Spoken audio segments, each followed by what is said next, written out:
Cara, cannabis medicinal é muito tabu ainda no Brasil, né?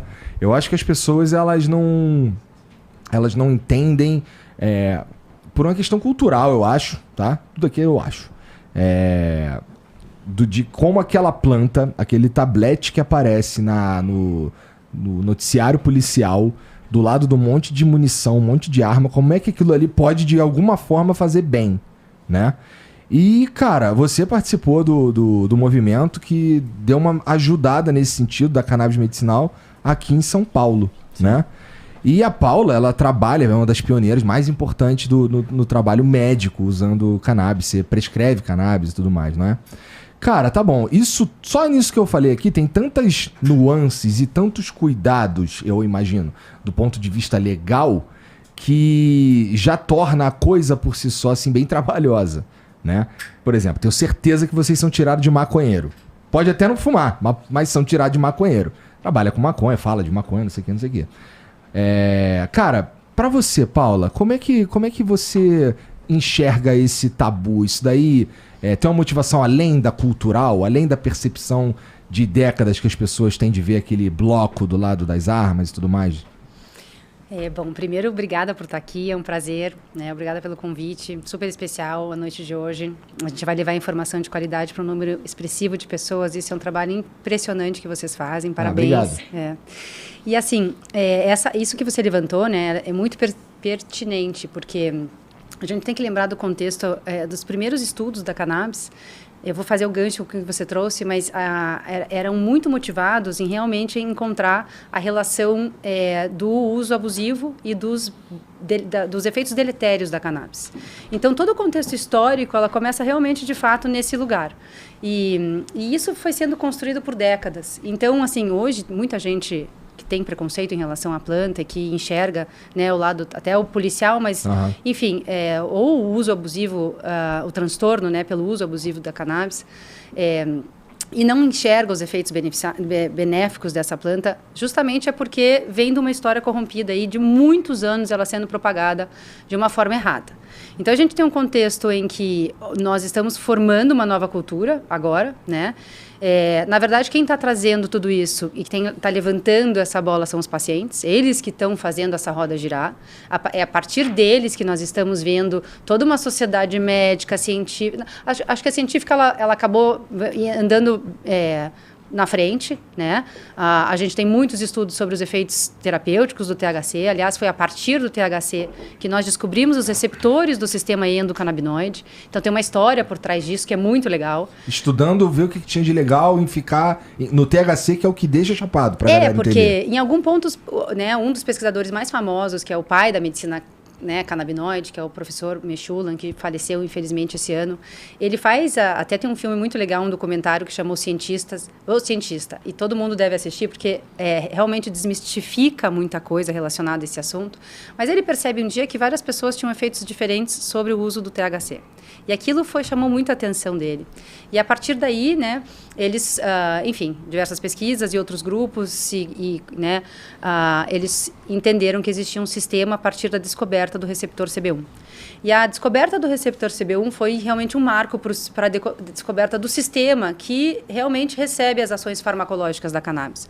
Porque a gente fala muito sobre a cannabis, mas o grande lance de toda a história é como é que o nosso corpo responde a essa planta e quais são os mecanismos de ação que ela exerce dentro de nós para que algumas doenças, né, exista um efeito terapêutico em diversas doenças. Por que algumas doenças funcionam, outras não? Uns pacientes sim, outros não.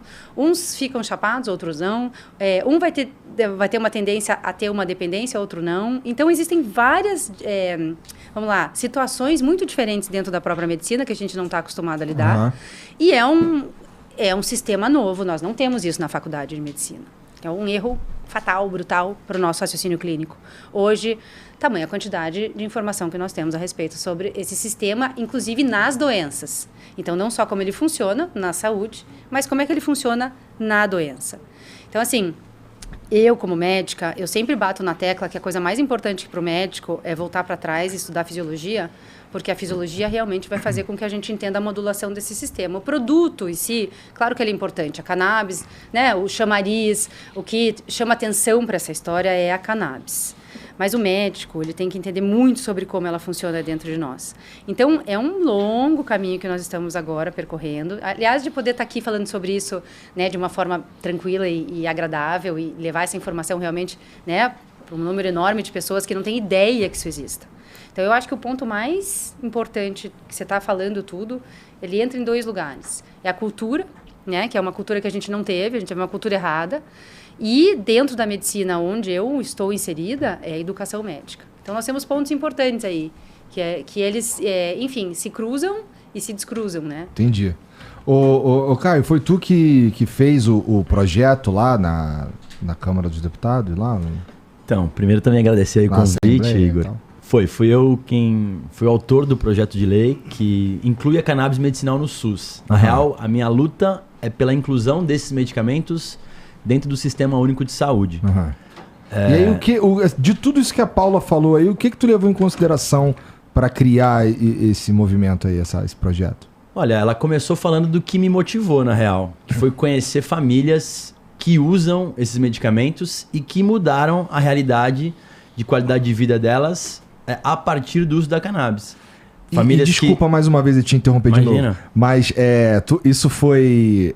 tu usou isso na tua campanha? Tu falou que ia tentar Cara, isso? Isso é um negócio legal, né? Porque, assim, na política, muitas pessoas, quando eu protocolei esse projeto, os caras falaram, como você falou, maconheiro, pô, tá lascado, não ganha pra nada.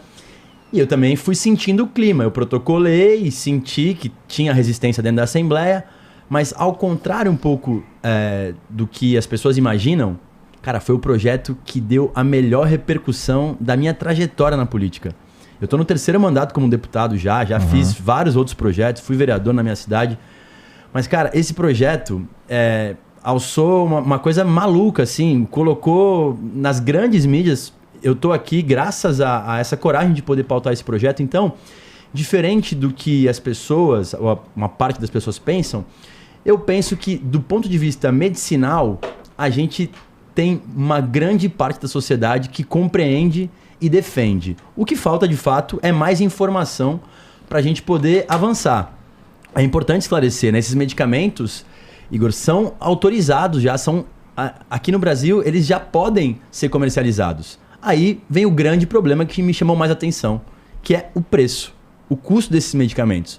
E o que eu não achava justo era que as famílias que têm condição de pagar até 2 pau por mês, R$2.000, tenham acesso a um medicamento e o filho da pessoa vai parar de convulsionar, e as pessoas mais simples nunca teriam acesso a esses medicamentos. Foi daí que a gente comprou essa briga e conseguiu evoluir até a surpreendente sanção do Tarcísio logo no começo do ano, o primeiro projeto que ele teve a chance de se debruçar, ele sancionou. Eu curti bastante.